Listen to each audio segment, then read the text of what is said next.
जैसे होली है ना, तो लोग होली में कहते हैं कि साल भर तो नहीं पीते लेकिन होली में पी ऐसे। हाँ, तो ये होली पीने के लिए नहीं है, ये उत्साह मंगल है। देखो लोक में होली त्योहार क्यों मनाया जाता है, आप जानते हो क्यों मनाया जाता है? परम भक्तराज प्रहलाद जी का उत्सव है ये। जब हिरण्यकश्यप की बहन होलिका ने देखा कि प्रहलाद जी किसी भी तरह से मर नहीं रहे और मेरा भाई निराश हो रहा है, तो उन्होंने हिरण्यकश्यप से कहा, भैया मैंने अग्नि की साधना करके एक शीतल पट प्राप्त किया है कि घोर अग्नि की ज्वाला में मैं बैठ जाऊंगी, मेरा रोम नहीं झुलसेगा और ये जलकर भस्म हो जाएगा, आपको चिंता नहीं करनी।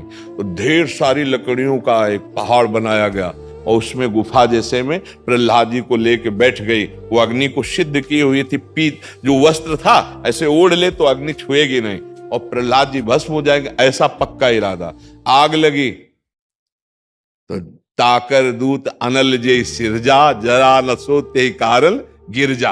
भगवान ने ही तो दायिका शक्ति अग्नि को दी है, तो ऐसी हवा चली कि वो संभाल ही नहीं पाई, प्रहलाद जी को पकड़े थी। पीत पट जो था अग्नि पट शीतल, वो प्रहलाद जी के ऊपर आ गया और ज्वाला ऐसी बड़ी कि जलकर भस्म हो गई।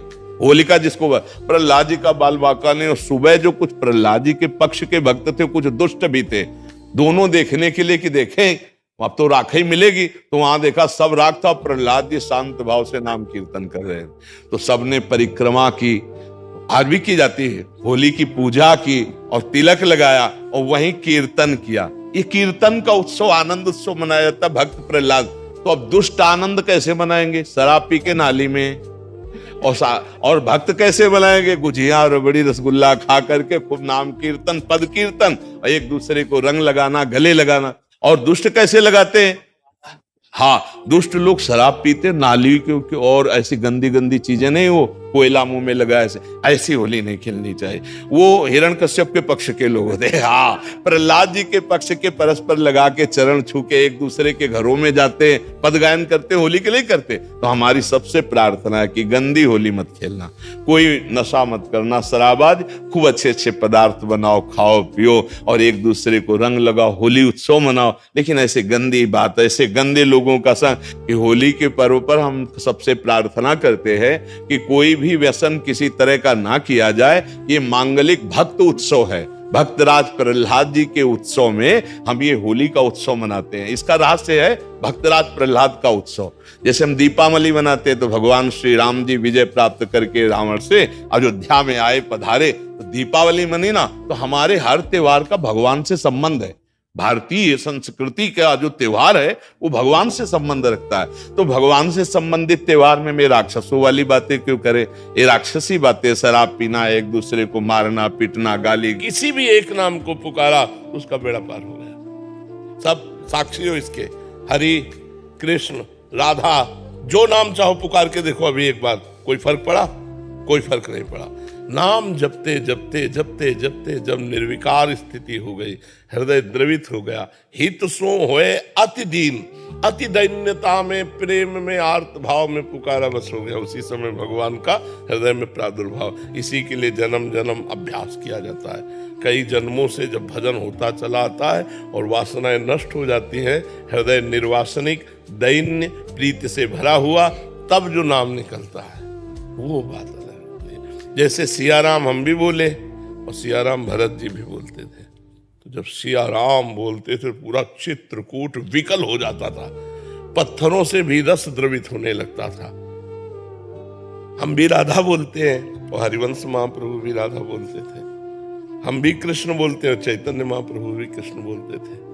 तो हमारा अभ्यास और स्वाद वो अभी जागतिक है, उनका अभ्यास और स्वाद दोनों भागवतिक है।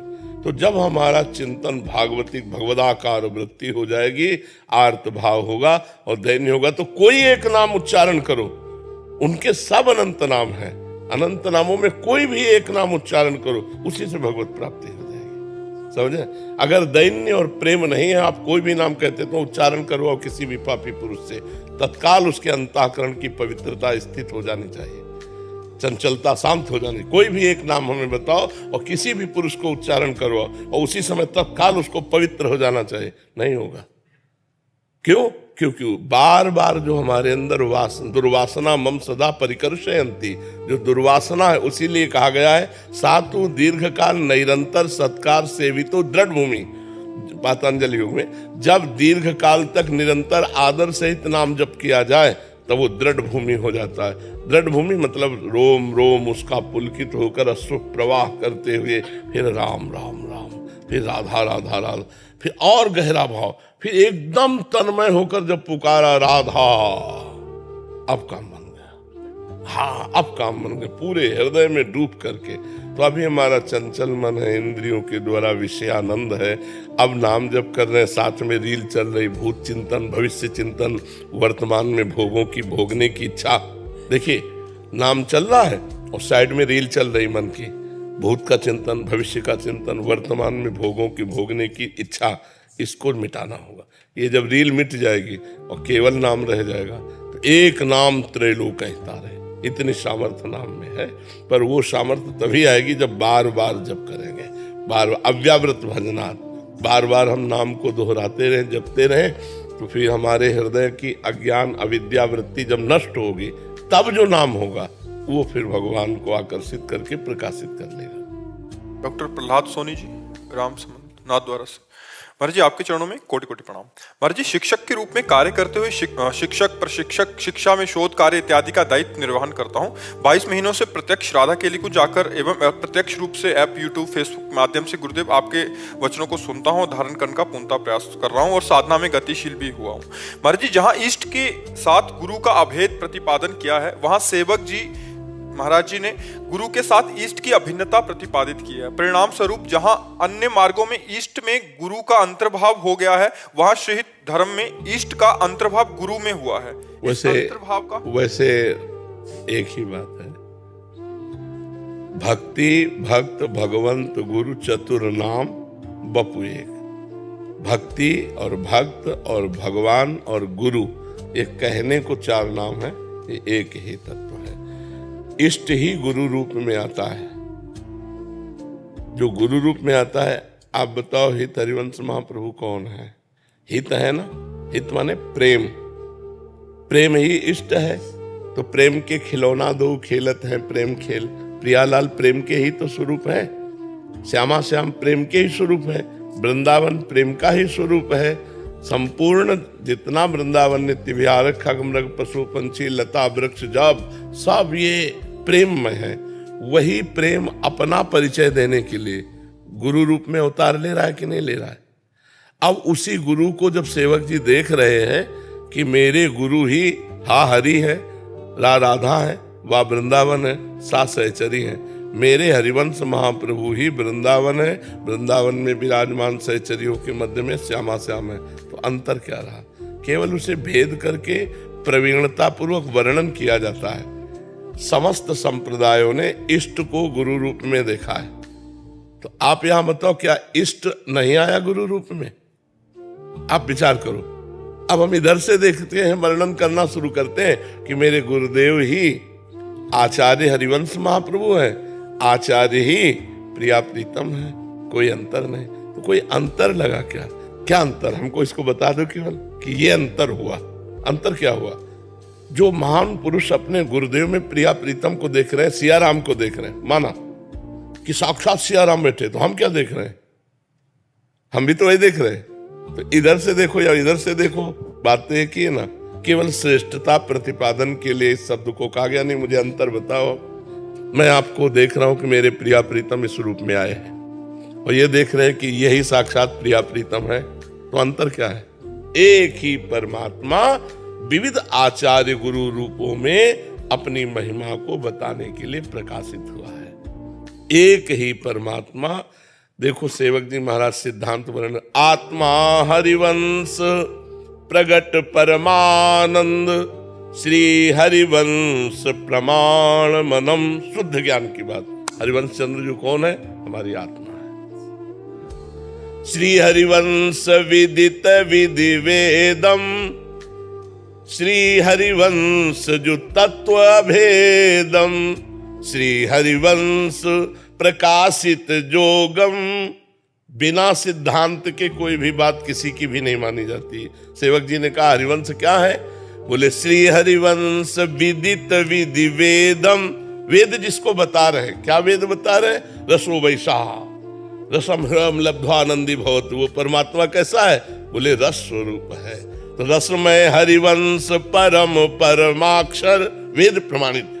बोले श्री हरिवंश जो तत्व अभेदम। अभेद तत्व कौन है? ब्रह्म। सर्वम खलमिदम ब्रह्म। तो हरिवंश कौन है? ब्रह्म। देखो, खींच तान करके और अपना कुछ अलग स्थापित करना, वो मेरे स्वभाव में नहीं। जो है वो है। वही सियाराम है, वही राधे श्याम है, वही शिव पार्वती है, वही सब रूपों में है। अलग अलग स्वाद है। यमुना जी एक बेर ही, आपने जुगल घाट में नहाया, बोले हम धन्य हो गए। तो एक ने केसी घाट में नहाया, बोले हम धन्य हो गए। और एक ने विश्राम घाट मथुरा में नहाया, बोले हम धन्य हो गए। लेकिन नहाया सबने तो यमुना जी भाई। तत्व अगर दो हो तो बात हो गई कि आप श्रेष्ठ तत्व। कोई दास भाव से उसी प्रभु को रिझा रहा है, कोई सख्य भाव से, कोई वात्सल्य भाव से, कोई गोपी भाव से, कोई सहचरी भाव से। लेकिन प्रभु कौन है? वही तो है ना। तो श्रेष्ठ क्या हुआ? स्वाद केवल। स्वाद श्रेष्ठ। जो श्रेष्ठता का वर्णन है वो स्वाद वैचित्र से है, तत्व वैचित्र से नहीं। तत्व तो जो एक आचार्य में है वही एक दुष्ट पापी में भी है। हरिवंश महाप्रभु कहते हैं ये क्रूरा अपि पापिनो न च सताम संभास्य दृश्यास्ते सर्वान् वस्तुतया निरीक्ष परम स्वाराध्य बुद्धिर्मम। जो क्रूर है, पापी हैं, दुष्ट हैं, जो संभाषण करने योग्य नहीं है, उनमें भी मेरा श्री राधा वल्लभ लाल विराजमान है। ये मेरी दृढ़ मति है। स्वरूप कैसा होता है, उसको धारण कैसे कर? कौन सा स्वरूप? इष्ट का गुरु में, इष्ट में गुरु का।